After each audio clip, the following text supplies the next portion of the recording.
Ladies and gentlemen, welcome back to another episode of The Blue Frontier. James here, joined by Ryan and Sean. And boy, the news just keeps dropping and we cannot stop releasing pods to cover it. It is certainly an exciting couple weeks in Everton history. And on today's episode, we're of course going to be covering the latest of the major breaking stories, which is of course that David Moyes has agreed to return to Everton, signing a 2.5-year deal announced as of this morning.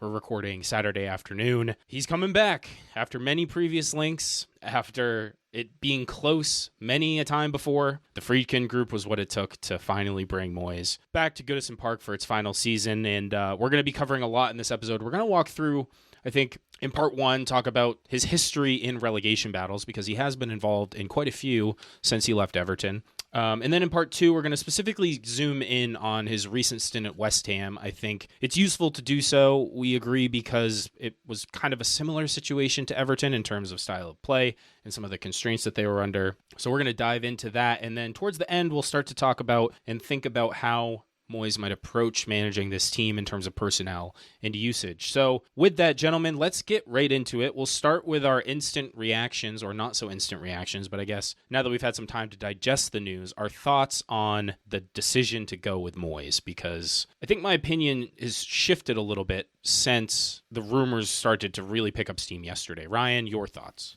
I don't particularly like it. I know that it's smart to go with someone whose style of play is not going to be so dramatically out there. You got to pick someone that's somewhat adaptable and you feel like experienced, and you want to make sure you stay up. I mean, that's the number one goal. And I can't argue that he hasn't had some success. We will go through all the details in all those instances in a little bit here. 2.5 years is way too much for me. I have serious concerns whether he can work with the proper football structure. And for me, I haven't heard a single quote from Kevin Thelwell. I know the announcements have been scant. I'm not saying that he won't and didn't have a lot to do with it, but I don't know enough behind the scenes as to what happened to say he did or did not. All I care is, though, the football people made this decision. This was a decision by the football folks, and he's the only football expert that I know that we have on staff. So I don't know.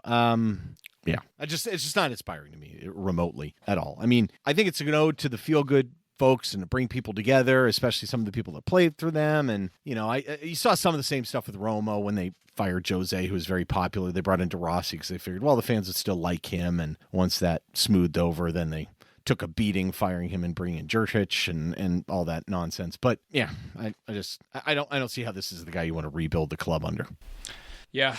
You know, for me, Ryan, first off, I just want to mention to everyone that's listening, all of us have our Chang jerseys on, so we're truly a Blue Frontier ready for this podcast. But to start, in terms of my opinion, I'm not mad, but I would say I'm somewhat disappointed to kind of share Ryan's concerns. Of course, I think he kind of hit the nail on the head with just working with kind of the footballing folks.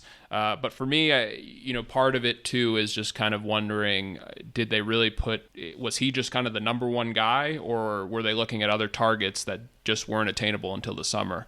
You know, somebody that just lost their job that I would have loved to see here is Paulo Fonseca.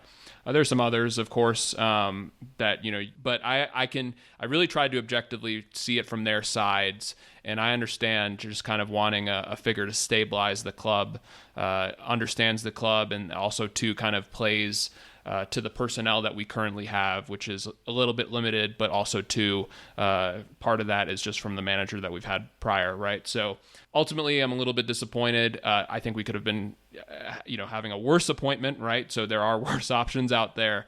So it's kind of one of those where I can understand why they did it. The 2.5 years is pretty crazy, but at the end of the day, it's their money. It will hurt us in some regard, of course, if we have to, let him go to hire another manager and get out of that contract. But yeah, just a little bit concerning too, not to hear from Thelwell, but of course, very quick announcement. So we'll see what happens. And we don't know if there's a buyout clause too. I mean, to be 100%. Perfectly honest, yeah. I mean, the structure of the contract really does matter. If you told me 6 months under David Moyes, I wouldn't be thrilled about it, actually. I know some people think I'm crazy for saying that. That's a very different scenario than one where you're locked in to pay a big buyout if you want him gone in the summer. James, I know you're going to take us into the next element, so.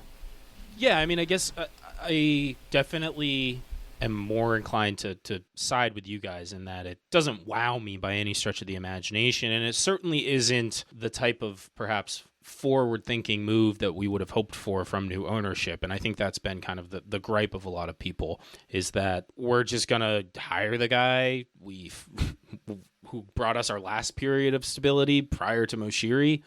So I think it lacks imagination in that sense. In other ways, I think it's a pretty pragmatic choice, at least in the short term. And without knowing, to your guys' point, the extent to which Kevin Thelwell was involved, the details of the contract, I mean, face value, David Moyes 2.5 years is like, wow, that's not great business. I don't think that's a great move. But for 6 months to see out the end of historic Goodison Park, I can't lie, like there's a football romanticism to it that I think is just a little bit appealing, and I know the media is going to go nuts over it. And I think he will, in some ways, unite the fan base. Now, me being a big romantic, Ryan, I'm really heartfelt about this. That's great.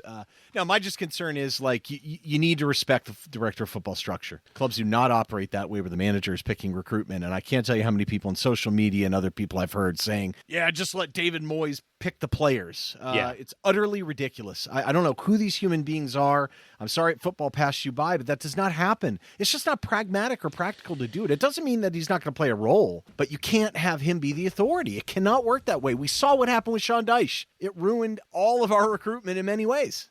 And I think that's going to be a key theme of this episode as we get into it now, is the David Moyes at Everton of years gone by is not the David Moyes we're getting now, and it's not the same role that he had before. And I think it's important to highlight how the game has changed since then, and really the failures that he has amassed when given a little bit more control of the recruitment in recent years. So we'll get into that in just a little bit. But first and foremost, we had some posts on socials asking for questions for this episode, and we got some really good ones. So thanks everyone for the feedback.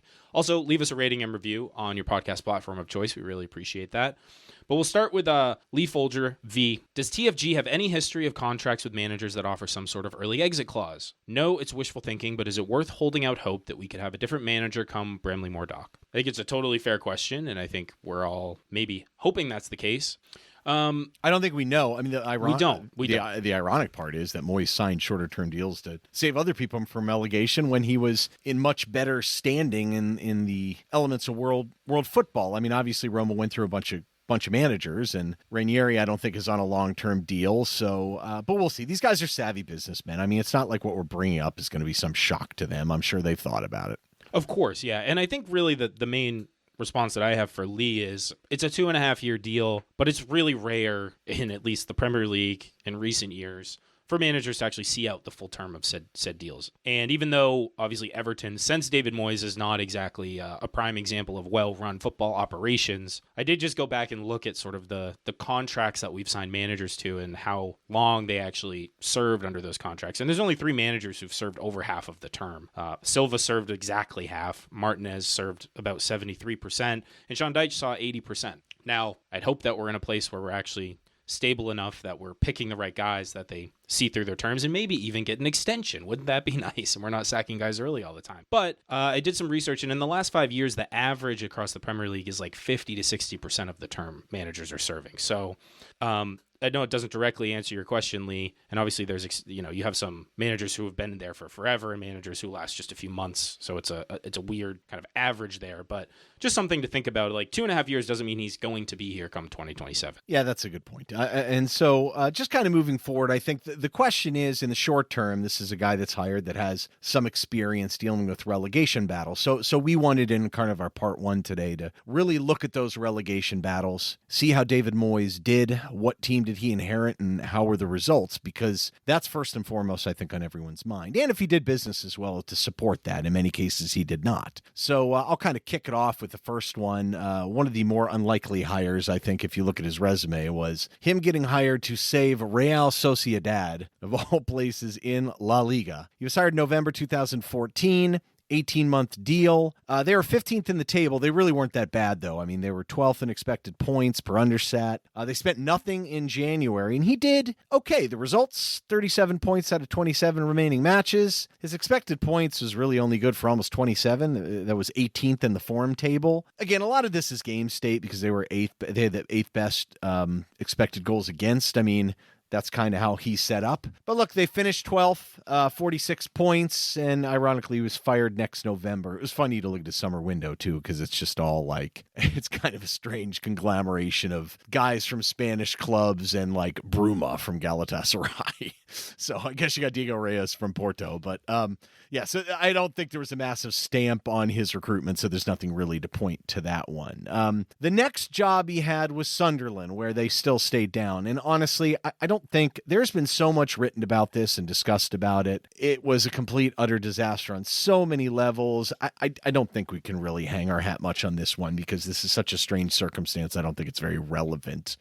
Plus, I think the next two are considerably more relevant. Yeah, and I think we pick up with his first stint at West Ham. He was appointed manager of West Ham in November, 7th of November of 2017. The team was in the relegation zone at that time. Ryan, you alluded to this earlier. He did sign a 6-month deal. And at the time, they were 18th in points and expected points. So, similar to Everton in some respects where the performances matched the results in a lot of ways. They were a total mess, but he came in, managed to achieve 33 points in 27 games. That put them 12th in the form table and expected points of 15th.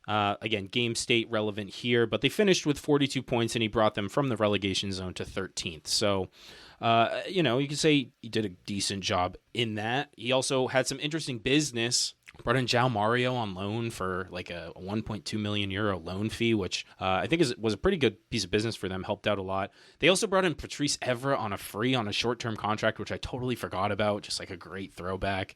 10.2 million for Jordan Huggle. Moyes knew him from Preston. He didn't really play for them, so that was kind of maybe a miss in terms of if you're in a relegation battle, you probably want your signings to play. But they also sold a lot. Andre Ayew, which many folks will remember, to Swans for 23 million euros. Jose Fonte to China for 6 million. Diafara Sakho to Stade Rennais for 5 million. So they lost a lot of attackers. And Moyes had some comments during that period, or I guess reflecting on that period, where he said, our plan was to go in and work with the players we had and get them through the season. We brought in one center forward, Jordan Huggle, to cover Andre Ayew and Diafara Sakho, who had gone, of course, in January. We had to find a way of winning quickly and making sure we weren't going to be in difficulty, but also understanding that as well as a short-term picture, you were always hoping there was something long-term as well. Of course, Huggle was later sold to Norwich for 3.3 million, so maybe not the best trajectory for him, but he didn't play. It's just the type of deal that you can't do. And I'm sure maybe he learned a little bit from this. So, and we only pointed out because there aren't that many of those in this realm, like how many guys where he did business in January and brought someone in that was really kind of a mistake that had a negative impact. There are no Theo Walcott, Cenk Tosens in here, I guess, shall I put it that way. I actually think this next stint of West Ham, especially this first window, is a nice kind of barometer and maybe a good example for the situation we're in, I think.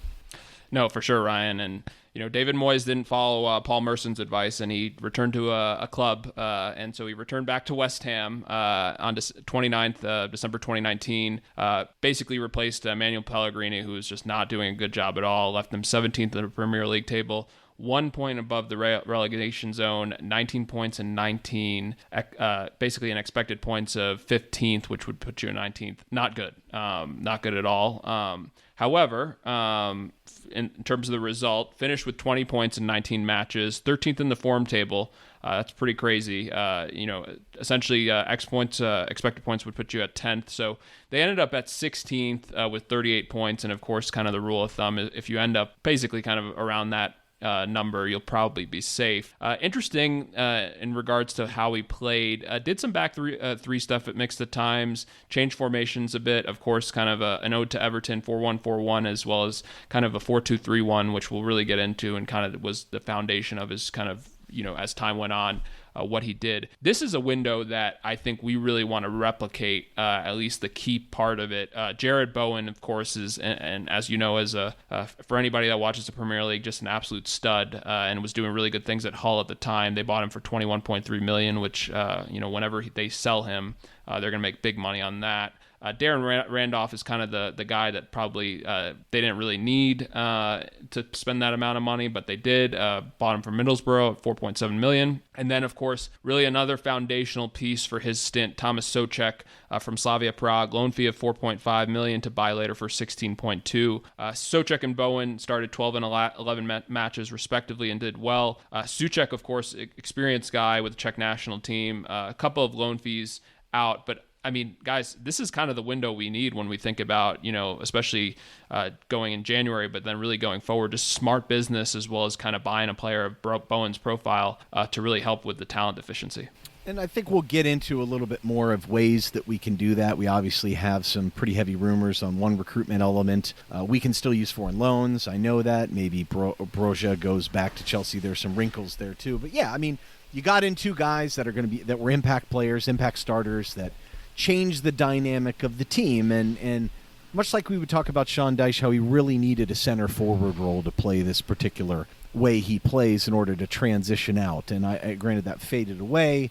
I think very much David Moyes, and we'll get into it a little bit more, kind of needs those guys that can tuck inside and score a little bit, as well as some guys that can pass the ball rapidly and get it up the field quickly to kind of spring the counter.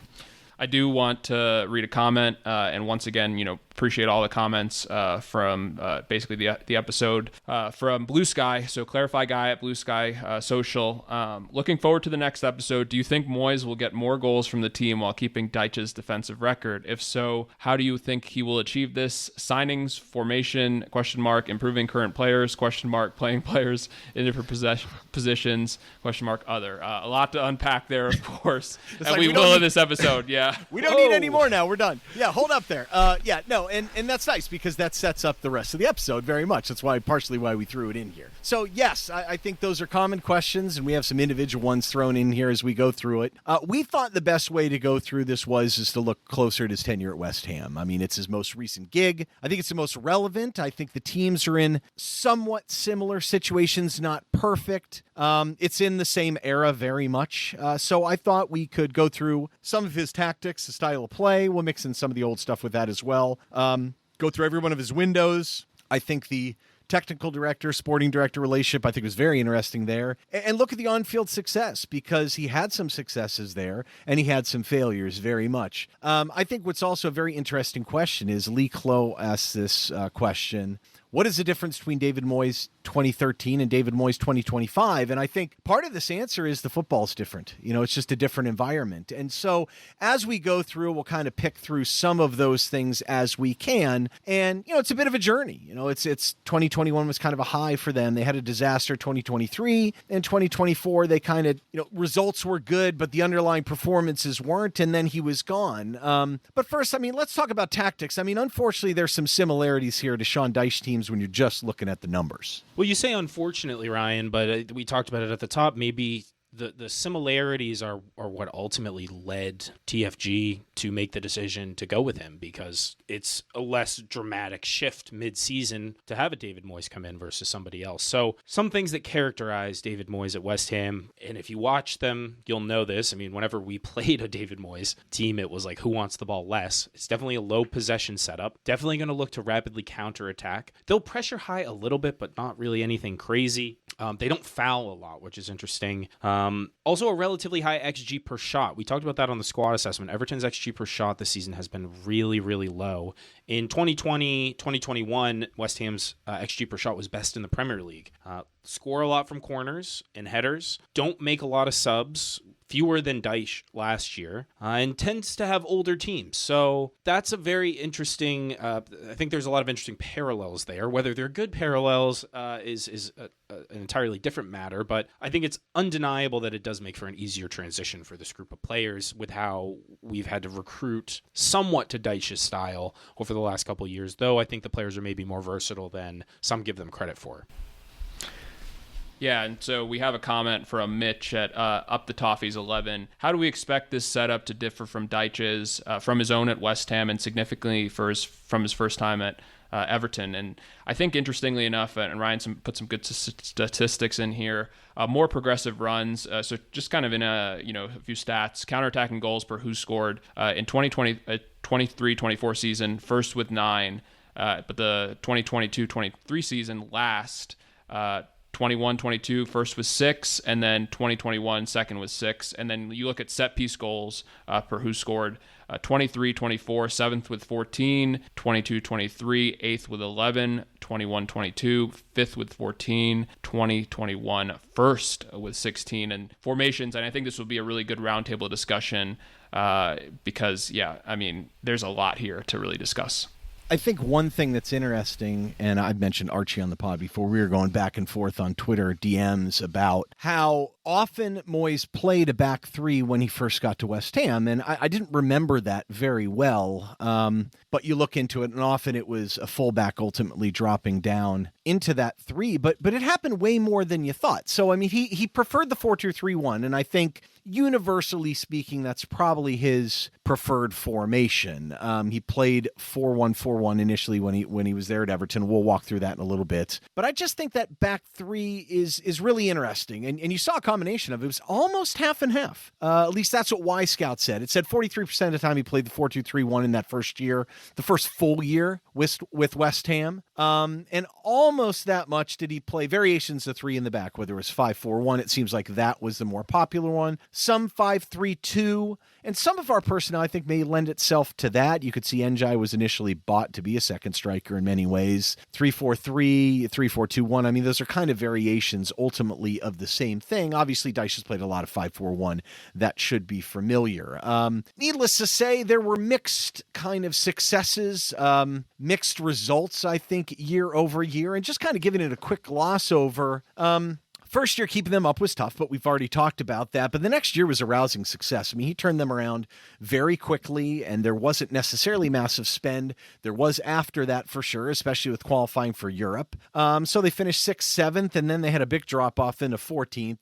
And then his last year, the underlying performance was really bad. We'll walk through it. But it's hard to ignore their European success. They had good success in Europe in successive years. Yeah, and we know so many teams, including Everton, struggle with that transition from having the additional matches, the scheduling, the depth of squad needed to cope with it. But in 21-22, they had a very good Europa run. They won their group with Zagreb, Vine, Genk.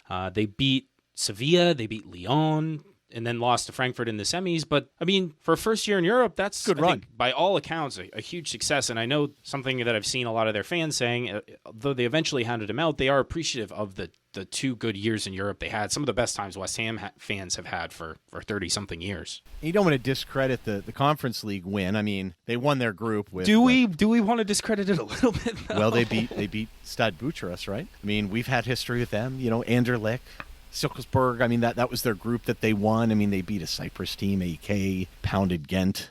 Ghent is kind of like the not quite the same version of the other team in that league with this one-letter difference. AZ, or AZ, as we say on the pod, so American of us. Marcel Brands would be so proud. Beating Fiorentina in the final is no joke. And look, Moyes can set up and win on a one-game-to-game basis. So either way, it's a significant accomplishment for a team that really hasn't won much. Even them finishing 6th and 7th, man, they never finished that high in back-to-back seasons at the top level of the Premier League. No chance. It's been, maybe even in their history, to be perfectly honest. But I think what's most relevant is the relegation situation and the transfer business that's accompanying this. I think that's what a lot of people wanted to know, and that's what they asked. So I think what's interesting is that they're 6th in net spend since 2021 season. And look, I've heard a lot from people telling me, yeah, but it's the wages that matter. Yeah, it's the wages that matter. I actually disagree. I'm going to go against convention on this one. And the reason why I say that is because when you're saddled with high wages, you can't spend anyway. To me, that's not an indication you have a great team. If your wages were if you were doing well, you could afford high wages. Who gives a flip? That doesn't matter. So to me, the combination of that is the problem. But anyway, 6 in net spend over the last 5 years. Consistently older teams. The business a little mixed because of that. You don't see a lot of super young players. So I don't know if that's the perfect blueprint for us, but I think this is a fair question from Nick here. And I think it's something that we should emphasize as we go through these windows. Yeah, Nick Navis at Nick Navis 30. How does Moyes impact our ability to recruit foreign talent? Will he be more willing than Dyche to play foreign players? I think it's a fantastic question. And you really kind of get into the window, as Ryan said, and you look at, let's just say, their 2021 window. Benrahma was the big buy at $23 million. And of course, they converted Souček from a loan to a buy. But there were some interesting other ones. Sufal followed his brethren in there, as well as Jesse Lingard. Remember him? Was actually a really successful loan spell for him. And then, of course, they got Craig Dawson, which I'd also give him a lot of credit for, was kind of a small foundational piece when they wanted to play more of the back three, as well as just kind of filling in for their injuries. Jair was their big sell. Obviously, kind of never really worked out there. Just a really talented player, just one of those. I remember West Ham fans being really upset when Grady Diangana was sold, just because kind of an academy product that really never got a fair shake there. But kind of go down the list. It's really funny to see Roberto on that list, one of the worst keepers I think I've ever seen in the Premier League. If you ever want a good laugh, look at some of his highlights, just absolutely abysmal. Can't really be nicer than that. So then you look at kind of so they were 10th at the end of December, and then they moved Jair in January, brought Lingard on loan. As talked about, 13 goal contributions in 16 starts. Benrahma was the loan they made permanent. And so another comment from Abhishek Arun at Hashbike.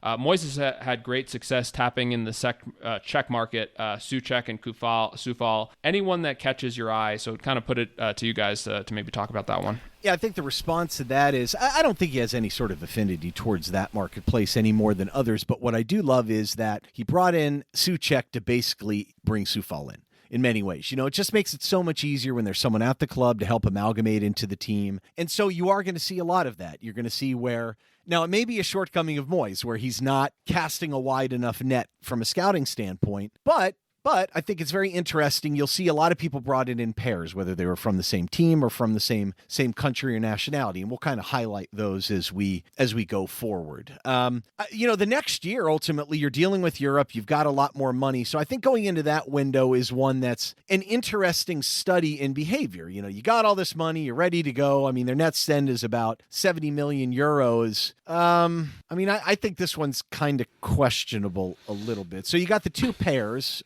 Both guys from Croatia, Vlasic, who we know very well, former Everton player, who they spent pretty big money getting him from Moscow, which, 30 million euros. I thought at the time was a total overpay. I was not that impressed with him in that league. He was a decent player, but not with that. And I feel like he's young, but he wasn't that young when they bought him at that point. I actually really liked Alex Krul. I thought he was a good player, but that's a big loan fee, and obviously they were bringing him on at a permanent later. But he's kind of what they already had too. So, he was kind of more of a sitting defensive player. Maybe they wanted more out of that. They made the Dawson loan permanent. And I think this is an overpay for Kurt Zouma, frankly. I know they put him on massive wages. I know we wanted him, and I get it. He did well for Everton. Because this is the year coming off the back of his loan spell at Everton, right? It's close. It's that summer, I think. I think that's right. And they beat us out for him. I feel like Marco wanted him. I think that timing's right. I think so. I love this loan, though. I mean, you can't argue this. Alphonse Areola? Oh, my God. That's a fantastic piece of business. And they finally got Felipe Anderson off their books. I mean, that was a massive overpay at the time, who never worked out. Not a terrible player, but I just don't think this is a great window. I mean, you could argue, well, Zuma stabilized the back line a little bit. No, he did. It's hard to find a Premier League level center back that's even decent for any fee. But this is not a game breaker of a window. They had a good year, though. They did, and I guess when you this is not a type of window I think in general you would say is great, much less when you're ramping up for European qualification and you use, the majority of your net spend is coming from buying Zuma and Vlasic. I mean, the other pieces of business aren't bad. We talked about Areola was very good for them. But yeah, they did have a good season that season. So and I don't want to I'm not trying to dismiss or burst the bubble of David Moyes at this phenomenal recruiter, but we're just looking at it objectively. I mean, this was predominantly him at that time. And to me, that's not a good window. I mean, and it's funny, everyone complaining about Thelwell going back to the same targets, which, why would you not? You identify them. You know they're a good fit. If suddenly you see their value drop or opportunity, like when we went in for Kudus, like that's because they identified him 2 years before. I mean, him and Suleiman, same thing. That's a good thing. You want to have those guys there ready to pounce when opportunity presents itself. Yeah, and I think that's a really good point. I had said something similar, like people have this misconception of how it works. Like you're identifying these guys so far in advance. Everybody knows about the good players as they're coming up. It's not like you're going out November and like, oh, who are we going to target in January? It's months and months and months or years in advance. Yeah. And that's why when people are like, oh, like if we go buy someone right now, oh, it's a classic Moyes buy. No, it's not. they've been identified by recruitment. Now, I mean, the managers does have to look at them and be like, yeah, okay, all right. Now, Sean Dyche should just say, I'm not going to play him. It doesn't matter to him. But that's a huge negative here. But that does speak to something. When you start to look at the characteristics of these guys, Sean Dyche isn't bringing guys in like this. Well, that's what I was going to get to, is back to Nick's original question of like, how much more do we think Moyes is going to be willing to recruit foreign talent? Well, I don't think it's possible to be less willing to recruit foreign talent than Sean Dyche was. And B, Moyes has a fairly decent track record, actually, pretty much throughout his career of targeting players that aren't from England. So I think the answer is he's going to be much more willing, and I think we've already started to see that, and we'll continue to see it for as long as he's here. I think moving into, though, this window, 22-23, I mean, this is the one that just, I mean, Sean's our resident collective Premier League expert. Sean, this is a tank of a window, is it not? Yeah, I mean, scratch Paqueta off, because obviously he was a really good buy for them in regards to just kind of a really talented player. But Scamacca, I mean, you scratch your head at, just because he is just a head case. Talented player. He's done well this year before I got hurt, but he was not ready. Yeah, he was not ready, I think, to be that number 9, right? And you'd think they'd have kind of some knowledge of overpaying like they did for Jair, and they just could not kind of figure it out. Garrett is another one, right? Decent center back, and of course he was the starter for Europe in regards to their championship, so I'm not gonna, but to pay $35 million for that, I think is just too much. Maxwell Cornet, Sean Dyche's favorite, to pay $21 million to Burnley for him. Crazy. Do you know where he's at right now? He's on loan to Southampton, and he hasn't played. So yeah, that's pretty bad. Emerson for $15 million, not great, but I mean he's okay. I'm not gonna. Danny Ings, just the guy that loves to ruin Everton whenever he plays us. For $12 million, it just kind of another one where it's like Thilo Kehrer for $12 million never really got situated there, but you can't really blame them. That's kind of one where it's like, okay, it makes sense, and that kind of goes into what Ryan was saying earlier about you want to kind of dual buy. So Areola, when they made him a permanent, kind of made sense there. Flynn Downs was another one where he kind of boyhood West Ham guy that wanted to play for them, but just never really got a fair chance, and now of course is not there anymore. Really, their departures too. Selling Craig Dawson to Wolves, who we're very thankful for his 2 own goal performance at Goodison in December. But then I think a good sale in Isha Diop to Fulham, just kind of limited center back. And then who some of these free transfers are pretty hilarious. Ryan Fredericks, Yarmolenko, remember him? They finally got him off his books.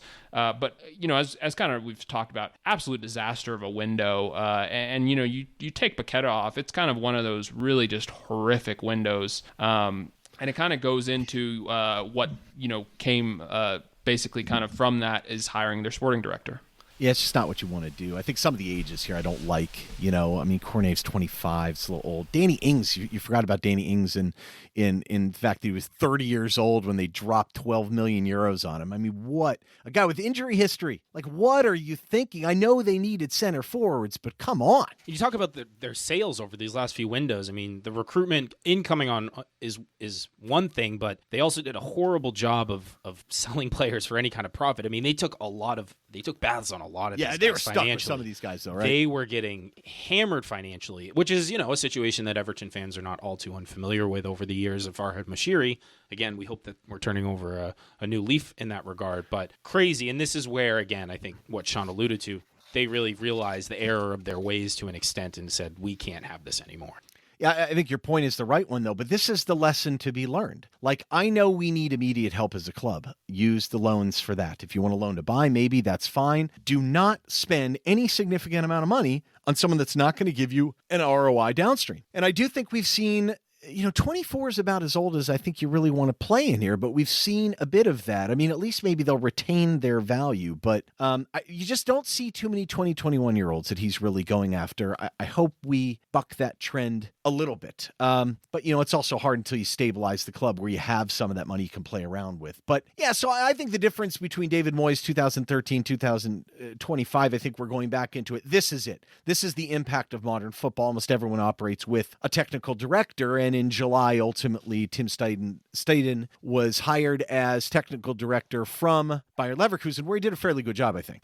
Yeah, so to your point, Ryan, I think I would say he did a good job. And, Matt Finnegan brings up a good point. At Matt finished a likely relationship with director of football, whoever it is, testy or has he matured? And I would say that's a concern with David Moyes. Their relationship between Tim and David initially became fractious during last summer's transfer window. Moyes wanted to sign players with Premier League experience. That's a memory from Dyche. While it was, of course, Tim's preference to explore the European market. Following the 2-2 draw against Liverpool last month, Moyes banned Tim Stuyden from entering the first team dressing room at the London Stadium and training ground at Rush Green until the end of the season. So, kind of going into the window, I might give some Everton fans PTSD on the first name I mentioned, but Mohamed Kudus, really, of course, super talent from Ajax for 43 million. Had to. I swear, I know. Man. I swear. Like, that irritates me. I don't know what irritates me more now. That sad trombone or the reference to Mo Kudus. Yeah. Thanks, James. Thanks. It's sad. That's James who pressed the button. I'm sad about missing out on Mo Kudus. We were so hyped about him on the pod, and it seemed like it was close. Anyway, Sean, sorry to interrupt. No. In the right position, but that's another. I feel like the soundboard was warranted, just for the record. But in typical West Ham fashion, they buy a good player and then they buy two bad players. So you go into basically James Ward-Prowse for $35 million at a relegated Southampton. He's old. I think he's like 29 or something when they bought him. Like, what are you doing? Yeah. So Edson Alvarez, I think, was a player that came in with a lot of promise. I don't think he's done very well. Rumors are that they're potentially thinking of loaning him out this window. Mavropanos is another guy, 20 million. Don't think he was really. I mean, of course, people know him from his Arsenal days, but just kind of one of those where it's just like I don't think he's really played well for them either. Just watching him. Calvin Phillips, oh my God, loan fee for $7 million, and he is well known. That was all Moyes. That was all Moyes, and I think he's well known from his West Ham spell of giving a middle finger to the fan base while he was on the bus. So that's really the highlight there. But I will say, wait. Are you sure he wasn't saying that they were number one? I don't think they even scored a goal that match, so maybe not. But I will say this: you look at their departures, right? Declan Rice. You can make mistakes when you sell a player for basically 120 million. Scamacca, they didn't make too bad of a loss there, selling him for 26 million, especially for how kind of topsy turvy he was. Vlasic, they sold him for Torino for 11 million, so big loss there. Pablo Fernals, which, kind of didn't really talk about him, but really did well under Moyes and kind of good send-off, especially winning Europe. So 8 million there. And then they basically loaned Benrahma to Lyon and then just kind of had a few other things, loaned Kerrer. But yeah, just one of those where you really look at it and it's just what a weird window. Yeah, I mean, very nice of you to not bring up the significant loan fee Lyon paid because of Bluist. He's already having problems on the Discord today. I know, I'm trying to be nice to him. Yeah. I know, I am too. I think also you look at the ages here. Like, I like Edson Alvarez. I think he's actually quite a good player, but you look at the guys that they already had. Like, were you going to play him with Souček? Like, is the goal to have the two slowest guys on the... And he plays a little bit more of a risky game than you'd want maybe with a sitting six. But you also acquired him when he was 25 or 26. Like, pay that money. It's big money. Pay the money maybe for the 23. I don't know. I don't see the upside in a lot of these guys. I'm not seeing the ROI. Kudus, yes, I am. Mavropanos, at least you can look at him and say, he's got a chance of being an elite ball-playing left-footed center back. You see a little of that. But when you watch him in Germany, like he made mistakes, and at that age, I mean, they're buying him at 25, 26. It's like you shouldn't be doing that. Like, I understand buying a young player with super talent at 21, 22, knowing they're going to make some mistakes, but that's really not what you should be doing. You totally skipped over Andy Irving. How dare you? Skipping over, so disrespectful. And just want to emphasize the extent to which James Ward-Prowse was a Moyes pick that was complete overpay and really kind of flopped for them. If Where you want is a he set right piece now? specialist, Yeah. there's pretty much none better. But and he exactly. talked about him. He praised him after every match too. It was just kind of how it was. And look, it seemed like Kudus and Mavropanos, the two guys that I thought made the most sense, were straight from the sporting director. And fundamentally, when you're looking at the deals he made at Leverkusen, bringing guys like Frimpong and Diaby and Tapsoba, Hinikapi is really an interesting player. That being said, Moyes leaves. He gets pushed out. It's interesting. They interviewed Amarin and Hansi Flick and went with Lopetegui, who I actually thought would do a decent job there in terms of a transition from Moyes. I mean, he's a fairly defensive coach. I don't know why the fans would have thought he would have a more entertaining style or anything. But then you look at the window he did, and we won't go into it, but it's not great. So it's like, well, I don't know if you really accomplished what you really wanted to do there. But the point being is that modern football clubs with big money, with relatively sophisticated owners, are going to naturally opt, if they want a serious organization, for a more modern style where you have a sporting director that sits over the manager. And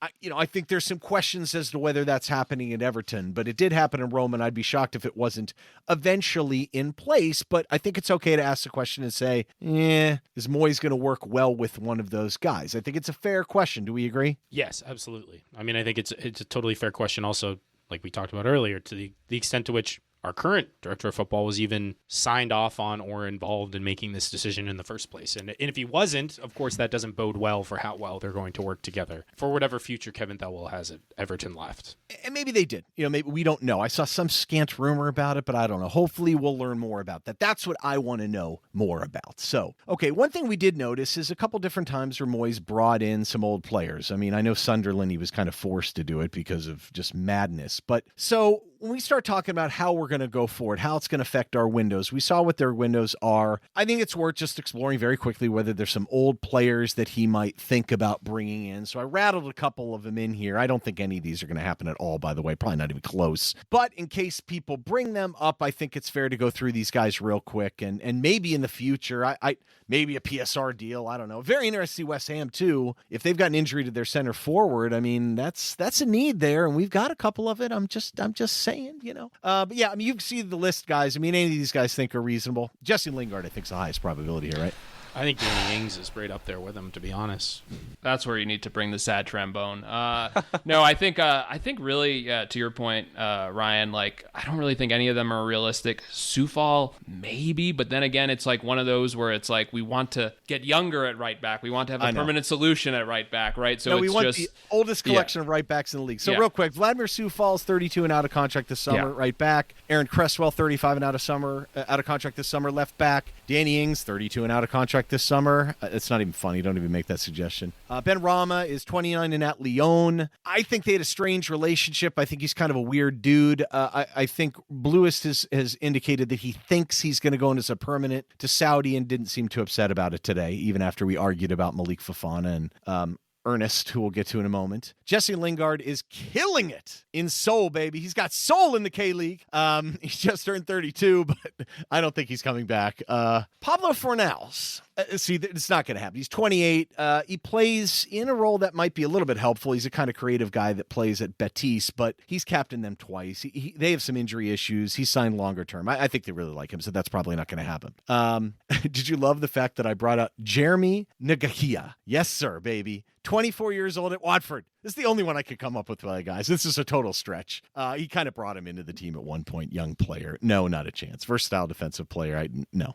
Anyway, he can play left wing back, though. I'm just throwing it out there. Always let him go on a free. It's sad when I was watching him, which shows you how psycho I am just watching him. Like he had a huge wrap on his leg. I felt bad about the guy. But anyway, I don't think there's anyone. I just don't think there's a lot of obvious names in this West Ham team or anyone that he's recently managed that jumped out to us at least. Listeners, if you feel like you've got a name or two out there that we missed, feel free to throw it out. But so moving on with that, I think it's fair to talk about a little bit how we think we might line up. I think we all watched the Coach's Voice masterclass that Moyes did where he kind of walked through Everton. And I thought how he set up Everton was interesting because of the limitations of the center backs. I think that's worth kind of going through a little bit just to kind of get how he was thinking. Yeah. So, if you've watched the masterclass, really talks about the 4-1-4-1 at Everton initially because he didn't have the pacey center backs, right? When you talk about David Weir and Alan Stubbs, didn't want to basically kind of have them have to run in behind and recover. Really like the false wingers or inside forwards, and you could kind of really think of the partnership, right, that Pienaar and Baines had to really think about that. Paqueta, if you want to transition to West Ham there, Paqueta at center attacking mid, and then, of course, having JWP with Kudus at right wing at times. He did also recruit better athletes. And yeah, as we kind of talked about, he played some back three at West Ham, especially when he first got there. So I think what, you've seen, of course, at Everton, you wouldn't see at West Ham. And as we've talked about, just he's played plenty of formations, right? So I think he does do a pretty good job of understanding his personnel and kind of understanding their limitations. So they're not at a place where they're really kind of asked to do things that they're not capable of. So I think one thing to, talk about and kind of go into roundtable, do we think the needs are still the same, going into left back, right wing, right back, and center mid with Moyes? Yeah, I don't think they change radically, and I think Moyes will probably, if he has watched or had discussions with Thelwell and the Friedkins going into January prior to taking the role, I think he'll have identified almost in a very similar list of priorities that we did on the squad assessment, team assessment. Go back and listen to that episode, by the way, if you haven't yet. I still think the left back is probably one of the most glaring needs particularly for a David Moyes side, where he does like to have his fullbacks get forward a little bit more than Sean Dyche would. Mikolenko is just going to be, I think, a disaster if asked to fill that type of role. The center backs will be interesting.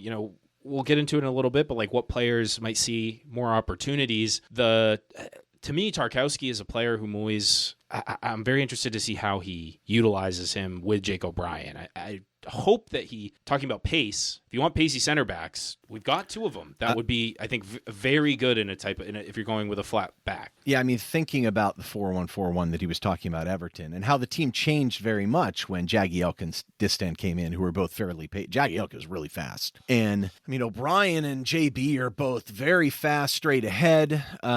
It may allow you to get forward a little bit. I can't imagine you would take someone like Tark out, but maybe in a 3 that changes things. And so it's funny when he played that 4-1-4-1, it was so Carsley could kind of sit back there and interrupt some of those runs, but he couldn't really push up the way he wanted. So he had Baines and kind of Pienaar with Hibbert would stay deeper. And I got to admit, because I keep thinking how Dwight McNeil fits in here. So if I'm thinking 4-1-4-1 in that same way, maybe you've got the reverse where you could have Mikolenko sit deeper at left back and push Patterson up. I just don't think they're good enough. Or the opposite, or literally Dwight McNeil becomes the left back and maybe you have kind of, Ashley Young sit back at right. I don't know. I don't know exactly what that looks like, but I think it's easier to tackle the 4-2-3-1 personally first, because I think that's something for sure he's going to play. And you think, okay, there's some center back combinations that may or may not work depending if we want box defenders or not. If you want your Weir Stubbs box defender, I think Tarkowski's more like that.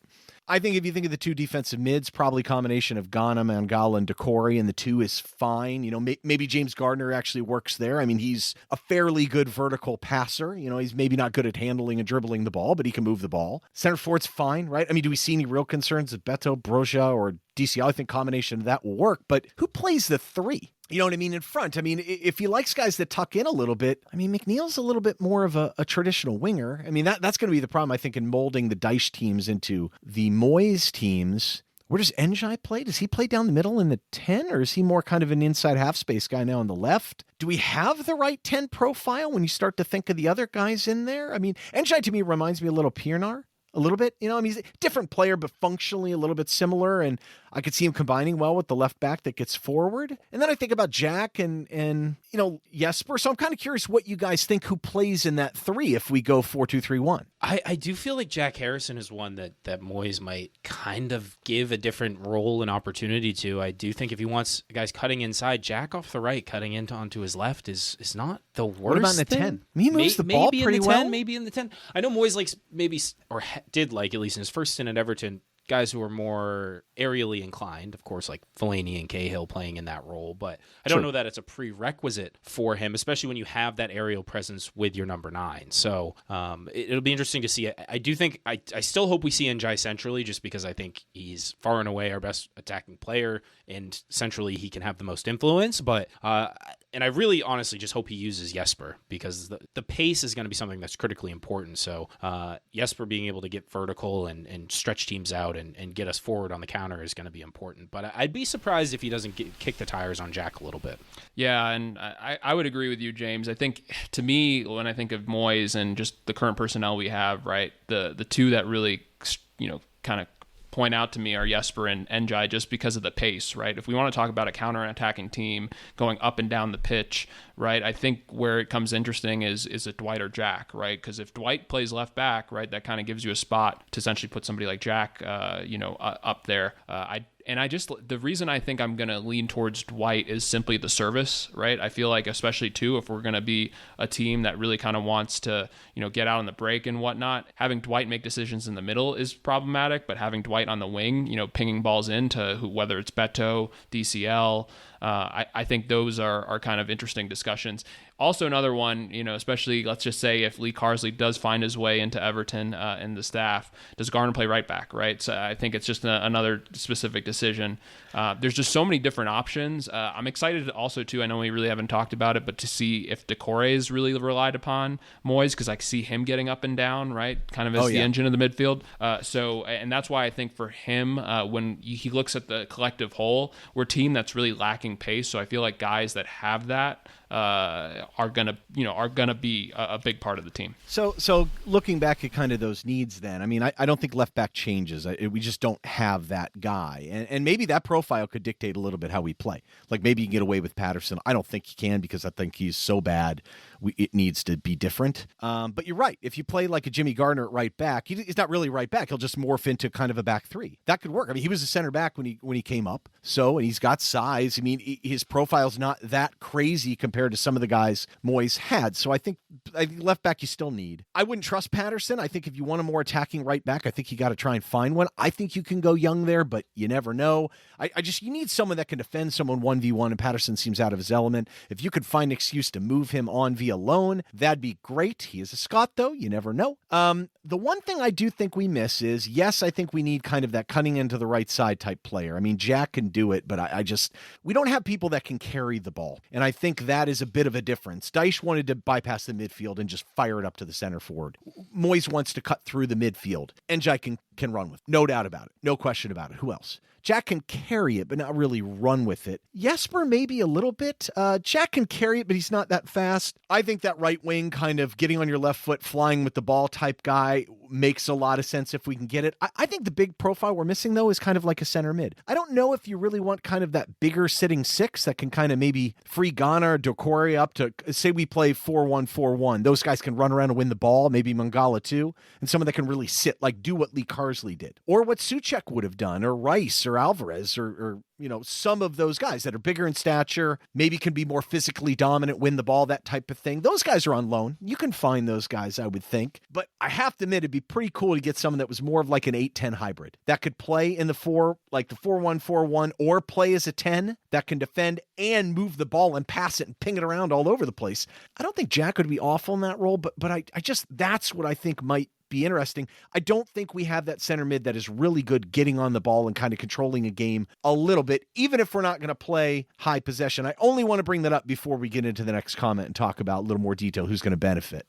It does make you wonder, though, Ryan, just because Moyes, traditionally outside of Declan Rice, has had such a kind of slow and immobile midfield, right? So it, and we talked about, as James said in kind of the squad assessment, and, talk about recoveries, right? And just kind of the lack of effort in some of the, so it'll make you wonder when it comes to if Moyes has any say in regards to what he's kind of trying to look for in this team. I wonder if he's going to stray away from that and look at maybe some of the wing spots or to your point, left back. Maybe, but I can see some of our guys can kind of fake it and be sturdy down the middle, even if they're not big in stature, but I don't see a Paqueta. No. I don't see an Arteta. Like, I don't see kind of that player, a little bit of a facilitator, and they don't have to be rapid, but they've got to be able to get the ball out a little bit, Again, too bad James Rodriguez looks like he's going to Lyon, so that looks like that's out. I don't think what a journeyman. What a journeyman. What a wonderful player. Okay, we talked about the back three. We've talked about that endlessly. I think everyone listener knows how the heck we feel about who would play where.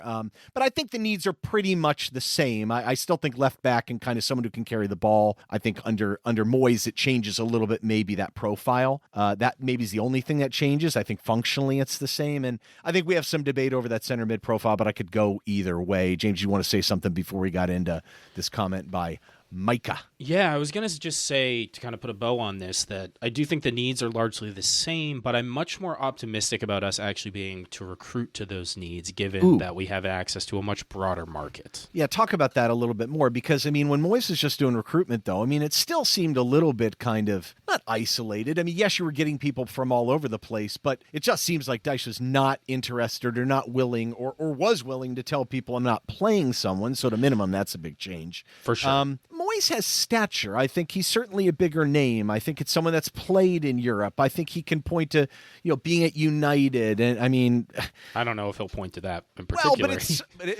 Well, I take your point for sure. It's certainly higher stature. It does give me a little bit of pause. The comment that we alluded to earlier, where he wanted to focus on recruitment of guys with Premier League experience, because I just don't view that as a prerequisite for having success in the league. But I also understand, similar to his appointment itself, a pragmatism about trying to get guys who are going to be able to jump in and contribute right away. But that doesn't have to be guys who have played in the league before. There's plenty of talented players out there. Well, all right. So a little transition then.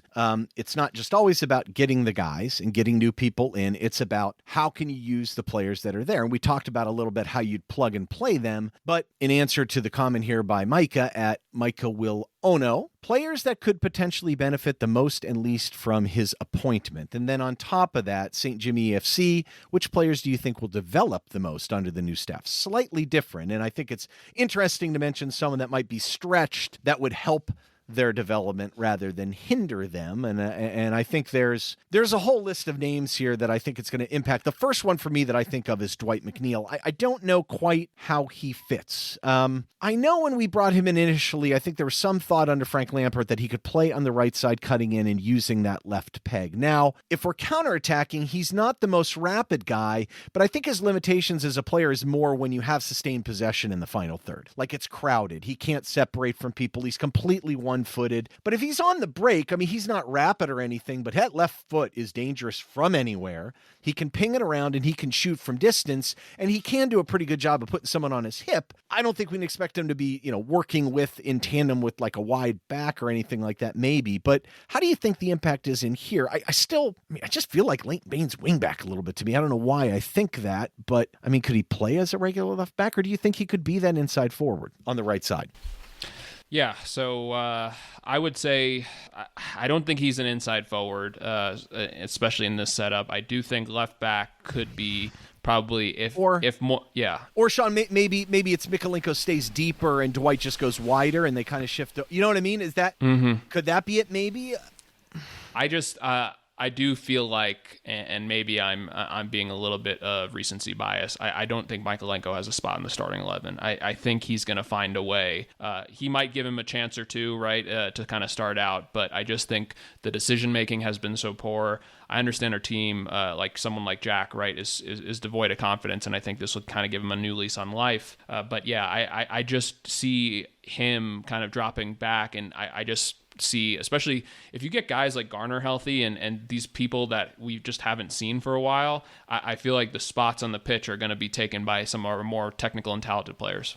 Yeah, I think that's right. I do view McNeil, and well, obviously Dyche loved McNeil, and it's the manager he's played by far the most for in his career. So it'll be interesting to see the adaptation there, but I do not view him as a great fit for a Moyes setup unless it is at that left back position where he can kind of overlap and get forward and get those crosses into the box. The right wing thing just hasn't really worked out, but he may try it out.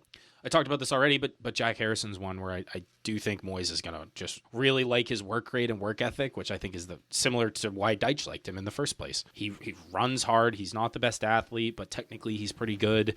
Great first touch. And even though he hasn't had the best season, maybe things turn around for him under a Moyes setup.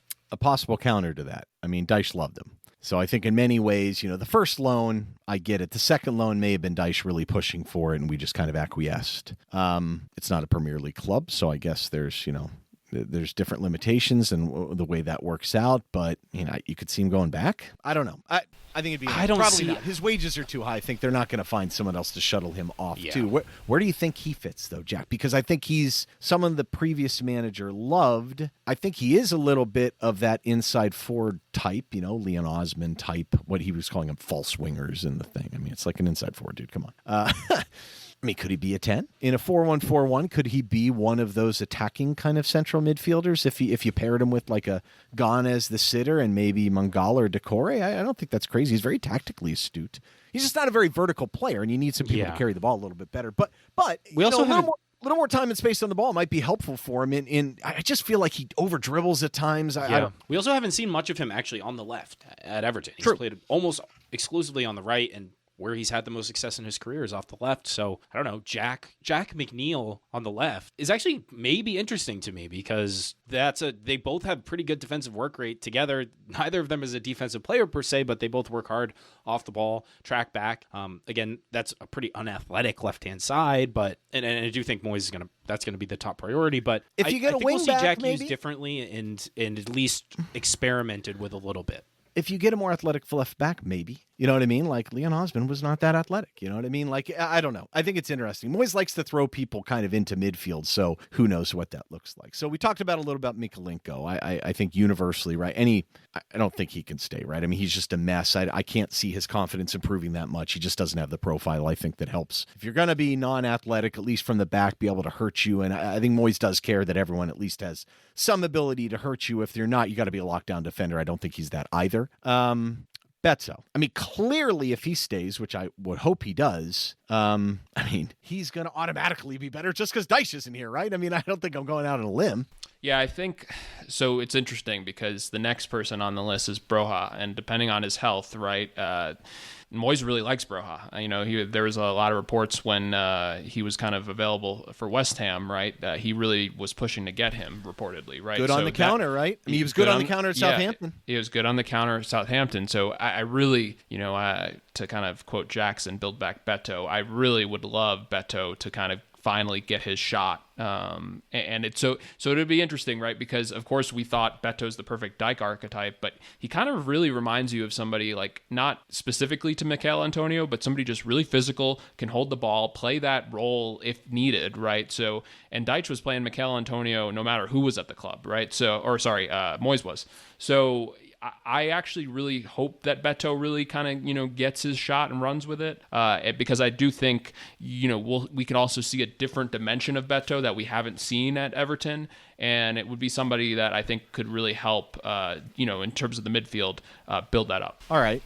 That's fair. So if we think maybe Beto, maybe Broja, I mean, I would think that Dominic Calvert-Lewin may still fit the style as well. So something's got to give there. So Cole at NSNO Cole, friend of the pod, friend of the program. On the flip side, are there any that simply don't fit any of his styles and might be gone in January or the summer window? I can't say any of them don't fit his style. I think all these guys can play off the break. I don't know if Dominic Calvert-Lewin's the best finisher off the break, to be perfectly honest. Sorry, DL. I mean, but it's just not. I mean, it's not really his thing necessarily. I think he's more of a fox in the box header. When he's just staying there, the Carlo comparison to the Italian great, that type of thing, I think is better suited for him. But anyway, the point is something's got to give there. Could you see him going for, James, you said in kind of one of the last pods that you couldn't see him going for anything more than whatever money. But Arsenal looks starved for goals right now. European places are up for grabs. West Ham has no one really. I don't know. What do you think? Well, I did say that last pod. I can't see anyone coming in for more than, I said 1.5 to 3. I thought 5 would be an extreme overpay. But to your point, Ryan, teams do get desperate in January if the needs arise for them and they really don't think they have the right guy in place. So maybe we do get that type of overpay for Dominic Calvert-Lewin. And obviously, I don't think anyone... You bring him in on maybe a loan, and then you sign him in the summer. Or you just sign a new deal outright, small fee. Maybe we do see Dom leave. And I'm still fully on board the idea that if any of our strikers are to leave this window, if it's not Broja, loan termination back to Chelsea, it has to be Dom. It has to be Dom just for the long-term future of the club and the amount that we have to recruit in the summer in other areas. I just view Beto as a better fit for a Moyes system. And B, I think with the new management, he might be more inclined to stay here longer term. I know he had evidently obviously fallen out with Dyche, which I think sparked the whole trip to Italy and alleged rumors to Torino. But yeah, for me, Dom could play in a Moyes setup. Maybe he'll just view him as the best option and continue to play him despite the contract expiry. But we'll see. I would be happy to see Dom kind of gone from Everton this window, honestly. Well, I think also, James, right, kind of quick developments with their FA Cup match. Looks like Nicholas Füllkrug is out. He has a hamstring injury, so he was kind of the guy that was really going to play big minutes since Antonio is out, due to his crash. And I'm glad to see that he's doing, he's doing okay. So you look at that, right, kind of new manager, Graham Potter, more progressive. I think DCL is kind of a really decent candidate, right, for kind of a short term. I probably not a loan, but even just kind of a quick sell. They're willing to spend the wages. Bournemouth to me was kind of an easier option, but of course I think Ryan put it. They can't. The wages, the wages are too high. And I think that you look at kind of options, even if it's a 6-month deal for West Ham, right? We're not going to be asking for too big of money. It kind of at least lets them build a foundation for him, Graham Potter, going into next season. So I would love that, I think, because it simplifies a few things. Of course, if Broja's hurt, then is there a potential to send him back to Chelsea so we have a new loan spot? So I think there's some things to kind of clarify. It really is going to be dependent on if Moyes, and I understand he can kind of have this decision of who he prefers between the two, and of course if Broja's healthy, then the three. So just something to follow. I mean, we're kind of forgetting Trimidi, but I would be. I mean, Moyes wasn't afraid to give young people a chance, but there's no way he's going to be anything other than the second guy at best. And even then, I mean, I wouldn't be surprised, depending on the situation, if we sent him out on loan. But you never know. I mean, I really like him. I like his future, but I mean, he's got to get fit first. It's just a strange combination of players. I think it's going to be very fascinating. But there's got to be an out in the center forward, if not two. It's going to facilitate our ability to do business. The more outs, the more business I would think we can do. Kudos to the Friedkins for not giving in to Dyche and giving him a massive payout, though. So that is a good thing. All right, recruitment going forward here, folks. That's the one piece that we've talked about needs, but we haven't really talked about some of the stuff. The bauble comes out here. I said this was 4 hours ago. It's much longer than that. It was earlier today. Everton have now opened talks with Lyon for winger Ernest Nuama. As per Santi JFM, Lyon open to negotiations for the 21-year-old. Just turned 21 in November. I love this Discord sequence, by the way, right here. This cast of all-stars. Yeah, indeed. We start with Mike, otherwise known as Wombat Combat. Moyes opens us up for foreign loans. Sludvigs responds with, even one could be massive. Kev, looks like Ernest is on the bench, of course, for Lyon today when they played. Bozy Blues, would be pretty sweet to get a Ghanaian in. And then Eds, I've been waiting for an RTD Evertonian. Every kid I've met from that academy has been a great person. We've been all over guys that eventually came through FCN. That's FC Nordsjælland. For those tracking at home, they've had that kind of connection to Right to Dream. They're a little bit dry at that point right now, by the way. Normally there's a bunch of guys on the pitch that you're like, oh my God, these guys are maniacs. It just looks very funny in contrast with the general pastiness of the the people in that region of Europe, so it's always entertaining. But yeah, I mean, most of these kids have done pretty well too. I mean, Kudus would obviously be the average, the one we always think of, and we were hot to trot on both Kudus and Suleiman when they were coming out before Kudus went to Ajax.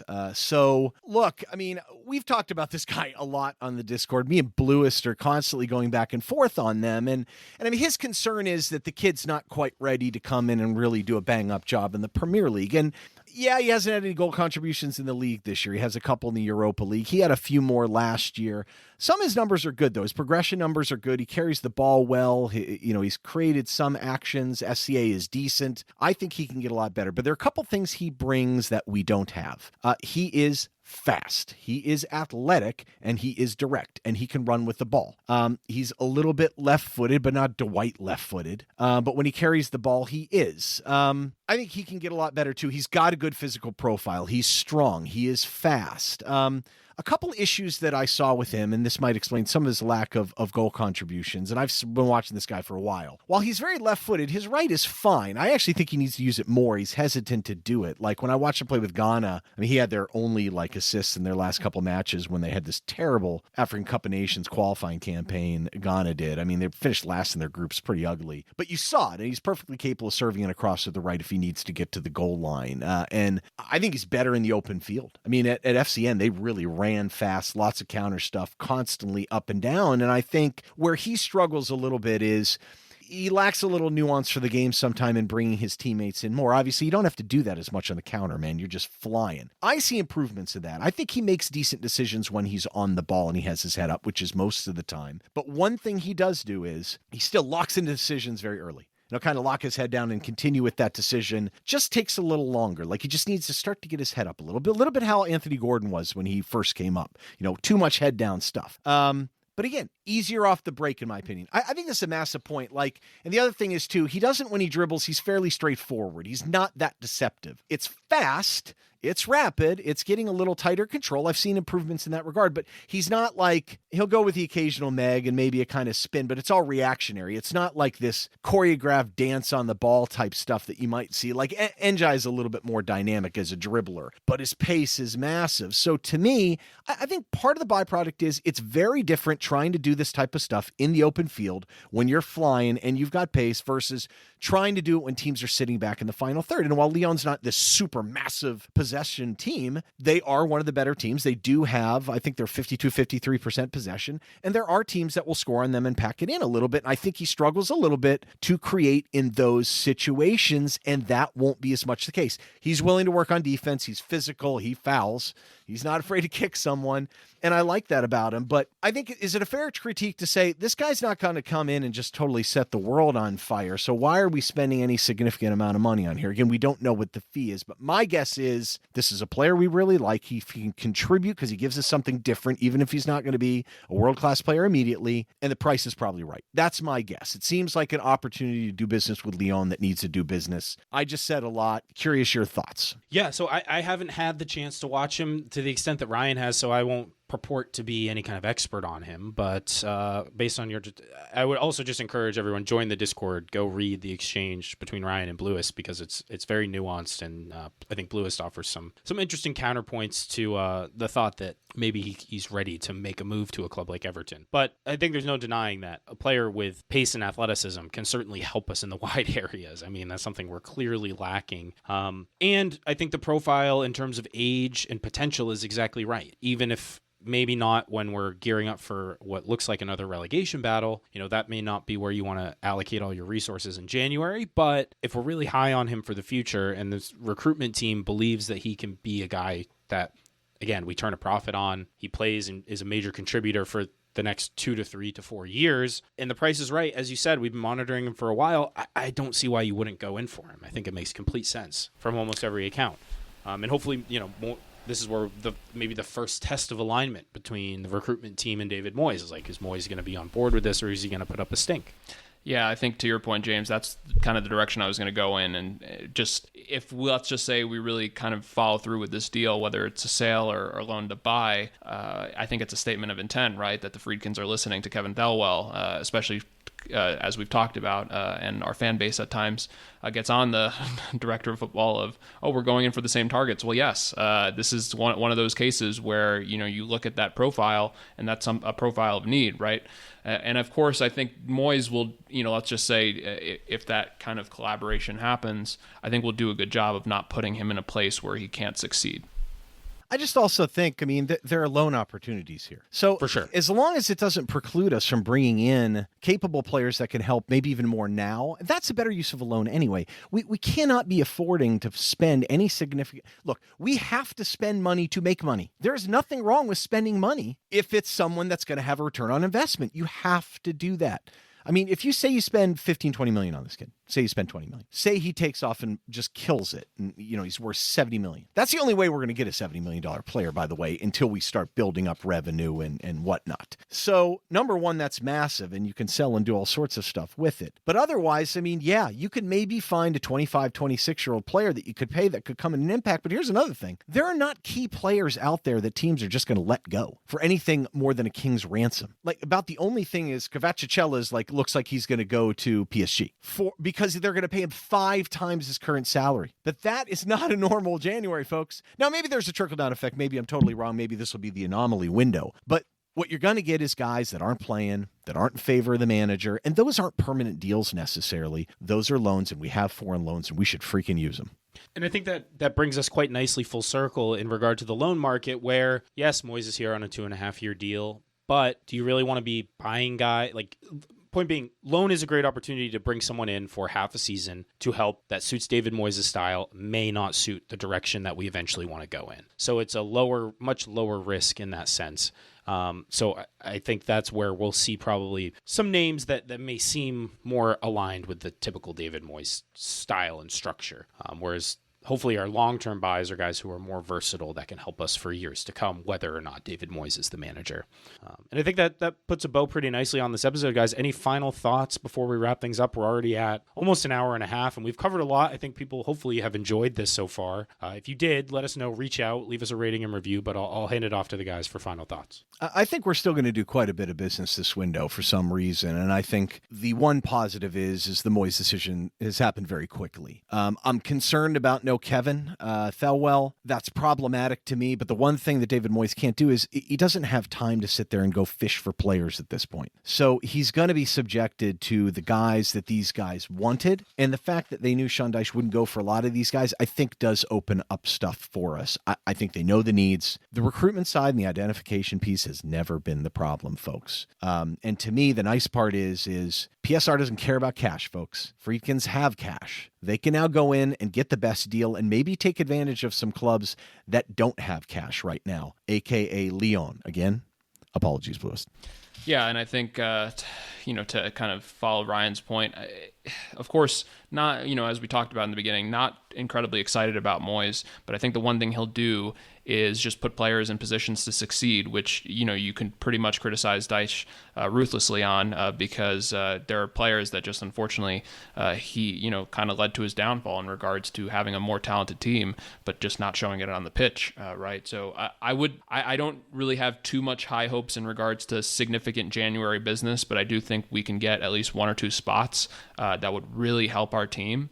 And I think to what we talked about in the last pod, I think I give the club credit for making a quick decision, right? We have some matches that are a bit difficult in just who we're playing, but at the end of the day, at least we'll give Moyes some time to when we get kind of to the more palatable part of the schedule to have kind of a better read on the team as well as potential business in. So credit to the club for doing what was needed, and we'll see kind of what happens from here. But definitely more optimistic, and I am a pretty optimistic person than I was a week ago. So.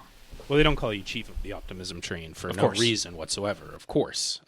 I'll echo what you guys said. I mean, wasn't crazy about the move. I'm starting to warm to it, just in the sense that I think the short term, he will make the right decisions to use guys as effectively as possible, the personnel that we have. And I think we're really 1 or 2 loan moves or transfers from having a squad that can be comfortably safe this season. I think the mismanagement of the existing personnel was, I think, Dyche's biggest problem in the short term. Many problems with him long term, but I think this stabilizes things and just get us through the end of the season, send Goodison off on a high note, or at least a positive note of some kind, and we get to the summer and we get to next season in the new stadium and things are looking a whole lot different. So cautiously optimistic, and we'll see how things unfold. We'll, of course, be covering it all as it unfolds. I don't know that we'll be able to keep up this clip of podcast episode releases for the foreseeable future, but with so much happening, we just had to record. So it's been a pretty Is that hectic... a challenge? No, it's not a challenge. We've released, I think now, 5 or 6 episodes in a couple weeks, less than 2 weeks into January. So it's been relentless, but honestly, it's been a ton of fun. Really enjoyed the start of the show with you guys, and hopefully the listeners out there have too. I think on that note, we'll probably wrap things up for today. Again, if you enjoyed the show, please do us a solid. Leave us a rating and review on your podcast platform of choice. Link in the description to join our Discord. Follow us on all our socials. Reach out to us. Get in touch if you enjoyed this. If you have any comments on the episode, we'd love to hear from you. Otherwise, we'll be with you Wednesday following Aston Villa. We do still have regular Premier League matches going on. David Moyes' first match in charge. So a lot of things to break down, I'm sure, and looking very much forward to it. But until then, and until next time, up the toffees. The Chang toffees, by the way. Throwback. See ya.